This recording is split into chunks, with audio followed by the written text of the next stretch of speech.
ഇന്ത്യക്കെതിരെ പരസ്യ യുദ്ധഭീഷണിയുമായി പാകിസ്ഥാൻ പ്രതിരോധ മന്ത്രി. സിന്ധു നദീജല കരാർ നിർത്തിവെക്കാനുള്ള തീരുമാനം മാറ്റമില്ലാതെ തുടരുമെന്ന് ഇന്ത്യ വ്യക്തമാക്കിയതിനു പിന്നാലെയാണ് ഭീഷണി. ജലവിതരണം തടസ്സപ്പെടുത്താൻ ഇന്ത്യ നീങ്ങുന്നുവെന്ന് തെളിവ് ലഭിച്ചാൽ സൈനിക നടപടിയെക്കുറിച്ച് ആലോചിക്കുമെന്നും ഖ്വാജ ആസിഫ് പറഞ്ഞു.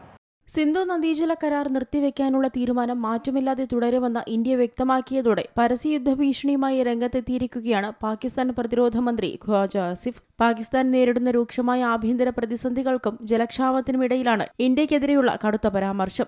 ദേശീയ സുരക്ഷയും ജലസുരക്ഷയും ഭീഷണിയിലാണെന്ന് ബോധ്യപ്പെടുന്ന നിമിഷം ഇന്ത്യക്കെതിരെ യുദ്ധത്തിനിറങ്ങുമെന്നാണ് ഖ്വാജ ആസിഫിന്റെ ഭീഷണി.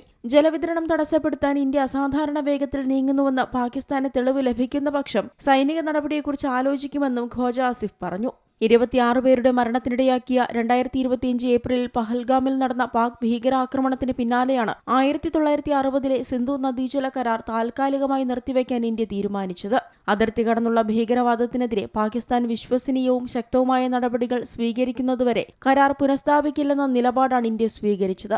ലോകബാങ്കിന്റെ മധ്യസ്ഥതയിലുണ്ടാക്കിയ കരാർ പ്രകാരം സിന്ധു നദീതടത്തിലെ 80% വെള്ളവും കാർഷിക ആവശ്യങ്ങൾക്കായി ഉപയോഗിക്കാൻ പാകിസ്ഥാൻ അനുമതിയുണ്ട്.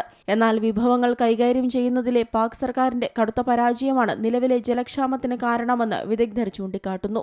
ആഭ്യന്തര പരാജയം മറച്ചുവെക്കാനാണ് പാകിസ്ഥാന്റെ ശ്രമമെന്നും വിമർശനമുണ്ട്. നിലവിൽ സിന്ധ്, ബലൂചിസ്ഥാൻ പ്രവിശ്യകളിലായി പാകിസ്ഥാനിലെ ജനസംഖ്യയുടെ 1/3 ഭാഗത്തെയും ബാധിക്കുന്ന തരത്തിൽ ജലപ്രതിസന്ധി രൂക്ഷമാണ്. സിന്ധു ജലസേചന വകുപ്പിന്റെ ഔദ്യോഗിക കണക്കുകൾ പ്രകാരം നോർത്ത് വെസ്റ്റ് കനാലിൽ 64.1%, റൈസ് കനാലിൽ 38%, ധാതു കനാലിൽ 82% ജലക്ഷാമം നേരിടുന്നുണ്ട്. തന്ത്രപ്രധാനമായ സുഗൂർ ബാരേജിലെ ജലനിരപ്പ് കുത്തനെ ഇടിയുന്ന പശ്ചാത്തലത്തിൽ ആഭ്യന്തര തർക്കങ്ങൾ പരിഹരിക്കാൻ സർക്കാരിന് കഴിയാത്തത് വലിയ സാമ്പത്തിക തകർച്ചയ്ക്ക് കാരണമാകുമെന്നാണ് മുന്നറിയിപ്പ്. International desk, Zee Malayalam news.